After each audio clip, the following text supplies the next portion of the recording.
There is a story, and here is the man, President Vicente Fox. Nice to see you. Sir, how are you, Joe? Very well, how are you? Thank you. Very fine. You're out selling a book? Yes. I worked hard on this book because I wanted to come up with my biography, highly related to immigration. I want to bring additional information to U.S. public opinion, to Canada's public opinion about Mexico. Sometimes there's a lot of misunderstanding what Mexico is doing, how modern is its economy, how solid it is, how good of a partner it is with the United States and Canada through NAFTA, and also try to bring a message of hope to all people in the world, but specifically to immigrants that are here in this nation in Canada, that are in the States, and that are everywhere in the world. Let's talk about the relationship with the United States, because for a lot of people around the world, they see, when they hear Mexico in conversation, it is often in the same sentence as the United States. Your relationship with President Clinton was one thing, and then with George Bush, and then George Bush when you decided not to go to war in Iraq. Like, you've had several very different relationships with the Americans, haven't you? Yeah, the book extends a lot on this relationship because it's very complex. The relationship between United States and Mexico, and then the relationship with our partners, which is Canada, United States, and Mexico, on NAFTA. So it's very strategic, and this is where we started. That summit, that spirit of San Cristobal at the ranch, where we live and we've been there for 5 generations, came President Bush. This is the first time that the first visit of U.S. President is not to Canada. It was to Mexico. And that was an honor for us. He came to visit my mother there. My mother said, Vicente, there's one more of your friends here. Yes, I told him. Yes. We're starting a friendship with him. And there we committed on coming, investing in our government the time needed to have a reform on immigration. But his visit, I think, was very, very positive. We built up many plans, but then came September 11th, that very sad day that should never repeat ever again, but changed everything. Changed priorities on world relationships, changed priorities in our own relationship with the United States. At the very end, I have a good friendship with President Bush. We did with Prime Minister Chrétien at that time. We were together working in NAFTA. And later on, I had this huge defense on the case of Iraq, on this direct intervention of the United States into Iraq. And by the way, with President Chrétien, I would hold a lot of telephone conversations. That's what I wondered, because President Bush tried to get you to go to Iraq, and you and Chrétien had to talk to try to, I guess, become a unified front on your own, right?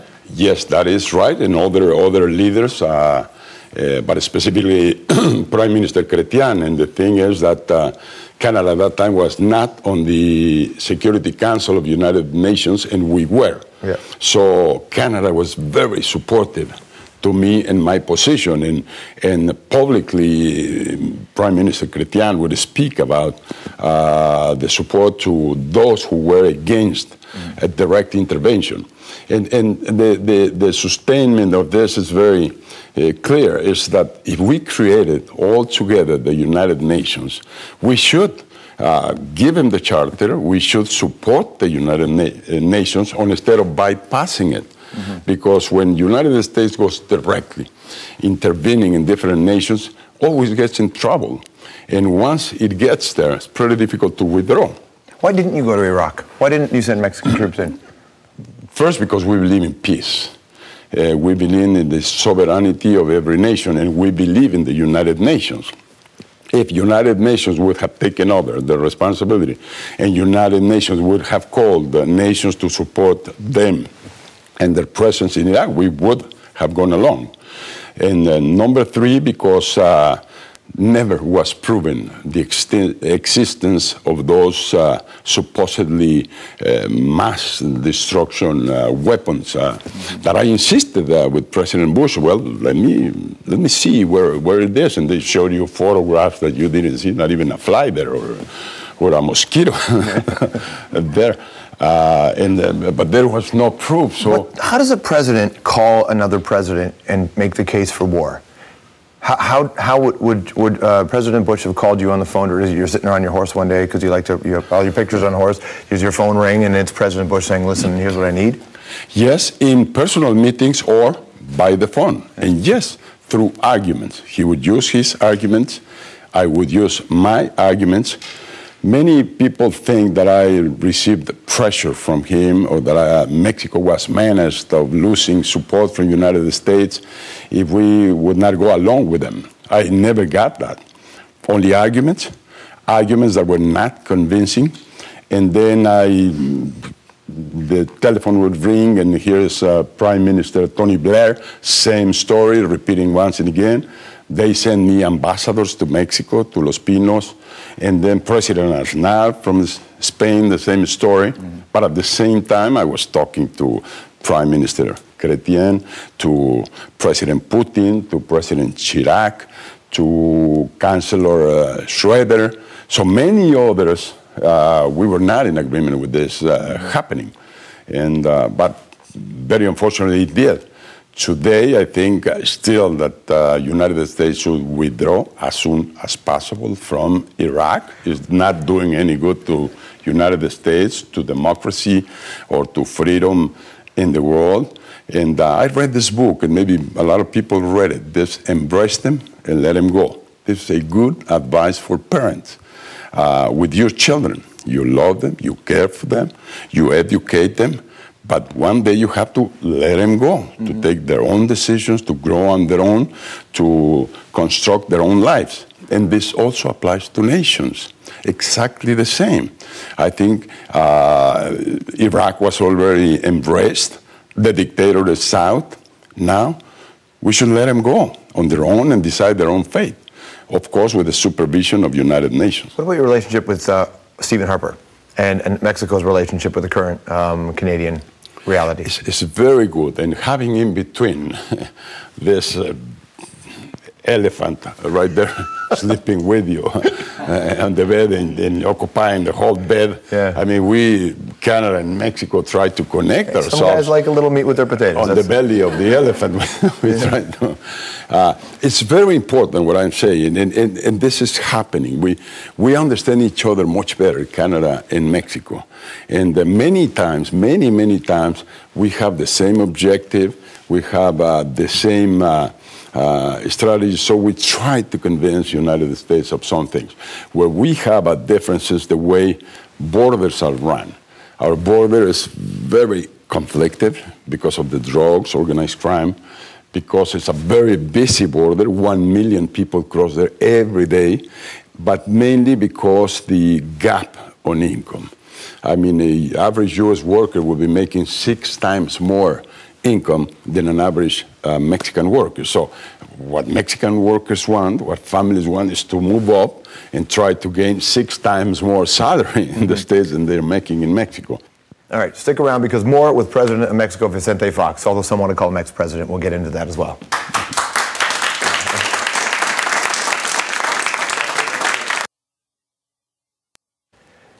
All right, you're back here on the hour talking to former president of Mexico, Vicente Fox, who's got this book called Revolution of Hope, which I'm sure he will stock many copies of in his presidential library when he builds it. That's a common thing to do when you're the president of the United States. Most Mexican leaders, when they're done, usually they're out in disgrace, they're disappeared, you don't see them anymore, but you're making a very public statement by building this library. I think some are even calling it Foxyland because well, they don't agree with what you're doing. But Mausoleum. Mausoleum, even nice. Yeah, yeah. So a mausoleum of your time and all your letters. Why are you building the presidential library? It's the first one of its kind. To change the culture, to change, to keep changing some things in Mexico that culture of the PRI brought in, and that they are very undemocratic. But basically, it's a very solid, educative, academic center associated with universities like George Washington in the States, like Tecnológico de Monterrey in Mexico, like Complutense in Spain, and I'm looking for one here in Canada. So if If this visit serves for that purpose, it's going to be very good. It's also associated with think tanks and with other libraries in the world, basically those in the United States, to generate knowledge, to use it as a think tank to debate world issues and Latin American issues right there. There's a million things I want to talk to you about, and I know this may not seem serious, but only because people hear so much about him. What you wrote about Fidel Castro in here mortified me, and his nails. Tell me about this. Yeah, long nails, like this, like eagle nails, long. And then, well, we were drinking all night, and not getting drunk. Drinking, which is different. No, if you're drinking all night, you're drunk. Wine, red wine. If you're drinking all night, you sound like you're making an excuse, President. Red wine from Rioja from Spain, which still is the best wine you can get. And Castro's heritage comes from Galicia in Spain, and he loves red wine from Spain, Rioja. He also loves buffalo milk. Buffalo yogurt, and so here he is. He moves his head like this, because my son was there, and when he came out, my son said, "Did you notice how he moves his ears?" And yes, because he's biting this little piece of bread he gets with his nails, puts it in, little drink of this excellent red wine. Picks things out of the bread with his nails? Did that gross you out? The bread, the French. Yeah. Pretty good. And then a spoon of buffalo yogurt. What kind of conversations does a drunk President Fox have with a drunk Fidel Castro? No. Honestly. No. Sorry, a tipsy President. Really drinking? Really drinking in the Kremlin. Yeah. With President Putin. No, there I describe on the book.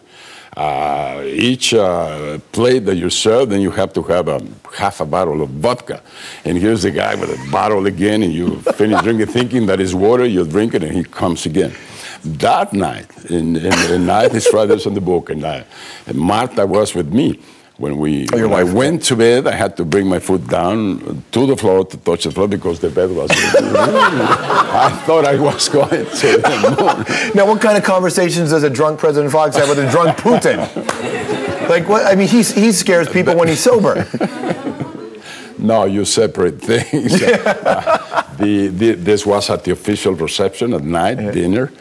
During the day, again, Putin, here comes this guy, is also very dynamic, very strong, moves fast. He is the one who made me wait in 3 different rooms, this great rooms full of splendor, gold and everything, of the Kremlin.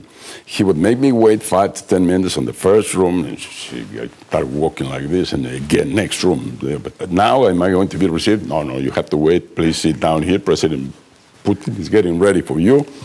Okay, ready? Yes. But then they moved it to the 3rd room again. So it was 15 minutes late. And then I see this fantastic room there with a door about 5 meters, 6 meters high. And all of a sudden, the door opens like this. They were not there, but I was hearing the trumpet, no? And here comes Putin, like this. Hello, Mr. Fox, how are you? He's tried to show me the splendor of Russia. And the power he holds. And the power he owns. He likes power. You see it on his face. The book is called Revolution of Hope. President Vicente Fox, thanks for coming in. Muchas gracias. Stick around, my friends. More on the hour when we come back.